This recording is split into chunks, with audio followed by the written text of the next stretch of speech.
Ain't No Grave, issue number 4 from Image Comics. So this entire issue is interesting in the sense that there are no dialogue, no words, no narration, nothing. Except the very, very last panel, there's one line of dialogue. Other than that, this entire issue is told through just the visuals. I was like, all right, that's kind of cool. Like, I've always wanted to see a story like that, to see if it was possible to tell an entire, well, for me it was to tell an entire story with nothing but visuals, like not even one line of dialogue. Could you communicate an interesting story in that way? This isn't a story so much as it is an entire chapter, but still, I will give props to that. So before we jump into issue number 4, I'm just going to do a quick recap on the story so far for anyone who hasn't been keeping up with this series. So Ain't No Grave is about Ryder, who is a former bandit who has given up her thieving ways, settled down with the husband, has a child, but is dying from some disease. I believe it's consumption, aka tuberculosis, just off the simple fact that she's coughing blood and she seems to be getting weaker and weaker. And back then, tuberculosis basically has the same symptoms and was also very, very deadly. Every chapter is named off of one of the stages of grief and is about that stage. The first chapter was called Denial, and it's basically her refusing that she's going to die and trying to come up with a way to extend her lifespan. And she discovers, well, there is a way to meet death. And if I meet death, I can bargain with him to extend my life so that I can spend it with my family. And so that chapter is about her going through the wilderness, eventually coming across these trees that will teleport her into this land of the dead. So chapter 2, she's in this land of the dead area. And that chapter is called Anger. That chapter has her basically shooting her way through the town because the town see her, they realize there's a bounty on her head, and so they're all after the bounty. And so she has to blast her way through, and eventually she comes across this person who helps her out and tells her, hey, if you want to meet death, you have to get onto this ship. And so the end of that chapter is her getting onto the ship. And so chapter 3 was bargaining. And that entire chapter was basically her playing cards. So on this ship, there's this woman who will make deals with you, but you have to beat her at a card game. And if you don't beat her, then you basically spend the rest of eternity working in her ship to keep the coal going so that the ship will keep moving. And so in that one, we have Ryder cheating at her game and beating the captain, the owner of the ship. And so the owner was like, all right, you beat me. You cheated, but nowhere did I say that you couldn't. So here's a card. Here's your symbol to meet death. And she knocks out Ryder and throws her overboard. That's where chapter number 4, called Depression, starts. It starts where she's just wandering through this deserted town. And she comes across an empty bar. And she basically just starts taking shots. And as she's taking shots, we see like a flashback of her back when she was still at her home with her family, and she's just drowning herself in alcohol and trying to do whatever she can to get over the fact that she's dying. And so it's just her having a pity party over the fact that she's dying and what she can do about it. And then that's when in the past, she sees her daughter. Like her daughter comes up across her, confronts her when she's in the middle of having one of her freakouts and she's like destroying the place. And then in the present day, she sees a shadow of her daughter and she doesn't know if it's real or not. So she chases after her. And it's basically just her chasing after her daughter as she hears music playing. And she climbs up this tower and she comes across this dude who is playing the guitar to the point that his fingers are bleeding. And he sees like what looks like a vision of her daughter standing next to the guy. And the daughter starts crying and the guy keeps playing music. And all around her, the building and the town starts crumbling. And Ryder like rushes towards her daughter, tries to grab her, but a bunch of rocks fall on her, bury her. And then we just get another vision of the past where she's cutting off her hair because she's going to go travel on this adventure to try to bargain for her life. And her husband just watches over her as she's doing this. And I will say that I'm not really too big a fan of the husband. I get what they're trying to do with the husband, but the execution of it just doesn't seem to work for me. He comes across very much like a wuss. He lets his wife just completely run roughshod all over him. He has no backbone whatsoever. He's constantly begging his wife for things, and his wife just kind of steamrolls over him. I don't know. They don't really seem to have too much of a healthy relationship. There's like one point in the previous chapter where their farmland is going to be taken from them because they have to pay off like debts on the land. And the husband, first off, he doesn't have enough money to pay the rent, and the wife is like, "All right, well, I'm going to go pay this thing off." And the husband's like, "No, no, no, let me take care of it." And the wife just completely blows him off, and she goes to where the landowners are at and plays a card game with them. And she says, "How much is it for the rent?" And they tell her. And then she's like, "Okay, how much is it to buy the entire property?" And they tell her. And so she cheats at the card game, wins the money, and pays off the land. So now their land is theirs. And the husband is upset because the husband's like, you cheated at a card game to get the land. And all I can think of is, yeah, but who were to say that these people were nice individuals anyways? When we see them, they already seem kind of corrupt. And also, like, your wife was able to get your land for you. So, I mean, Ryder's not a good person.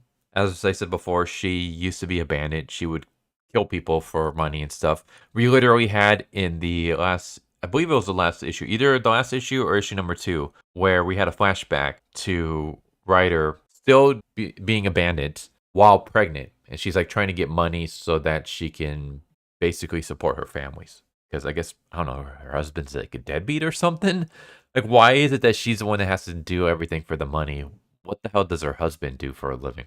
She's basically robbing a train while heavily pregnant. And there's a point where the sheriff has her dead to rights and she reveals that she's pregnant. So the sheriff refuses to shoot at her because he doesn't want to kill her because she's pregnant with an innocent child. And so Ryder at one point is holding hostage a guy who has a daughter of his own, and he's begging for his life. And Ryder kills him and then kills the sheriff when he hesitates to shoot at her because she's pregnant. So she uses her pregnancy to kill people and, take advantage of them. So she's not a good person, which begs the question of why her husband would want to marry someone like this in the first place. But yeah, the husband's just, I don't know. I wish there was more to him because I think that this could have been a really interesting dynamic between the two of them if we saw like more of their interactions. But every time we see him, he's just kind of being a whiny bitch. And the wife is just being a see you next Tuesday. So it's kind of hard to root for this relationship. The only person who comes across like really good is the daughter. Like the daughter is completely innocent. Not to say that the husband is like evil or anything like that. He's not. He's just a big wuss. But back to the actual story. She cuts off her hair. She loads up her guns. She gets ready to head out, and her husband does nothing to stop her. And then we see her, and she's like buried in a coffin. And then she breaks out of the coffin, and there's this weird dude standing above her, and he points to where death is. So she starts heading towards where death is at. Everything here is very like visual and symbolic. Kind of hard to like really review this issue because again, there's no dialogue. It's just a lot of visuals, but it's basically just kind of her going on this almost vision quest as she tries to confront death. The chapter itself is called Depression. Maybe I'm just looking at this wrong. I don't really see the depression symbology too much here. I saw the denial in chapter 1. In chapter 1, she completely denies that she's going to die, and she's doing everything that she can to survive. In chapter 2, I saw the anger, because I see her literally fighting through a bunch of people and killing them because like her life is more important than theirs, according to her. So she is shooting her way through this town of people to try to see death. Bargaining, she literally bargains with an old woman by playing a card game with her in order to see death. So we get to see all those things literally happen. Depression, I don't really see it too much here. This feels almost more like acceptance, which is weird because acceptance is supposed to be the next chapter. It's going to be the next stage. So I didn't see the depression here too much. Maybe one of you guys can point it out to me, like if you saw it here. And I mean, I'm very familiar with depression. I suffer it myself, but I don't really see the depression here. Here it seems more of like almost like acceptance, or more like she's steeling herself. And stealing as in STEEL. She's stealing herself. She's stealing her resolve to do what she's got to do. So I don't see this as the low. This isn't a low point in her journey, which usually you would think that the depression would be the low point because the first three stages is basically you're fighting. You're fighting everything that you have to not accept reality. And then fourth is when you finally give up, and that's when you hit your low point. And then the fifth is when you finally accept it.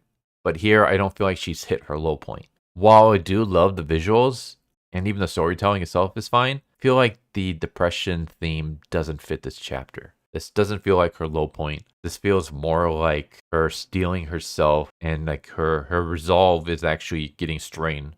And it should have been maybe that's the next chapter where she confronts death and death refuses to help her. That could have been the depression.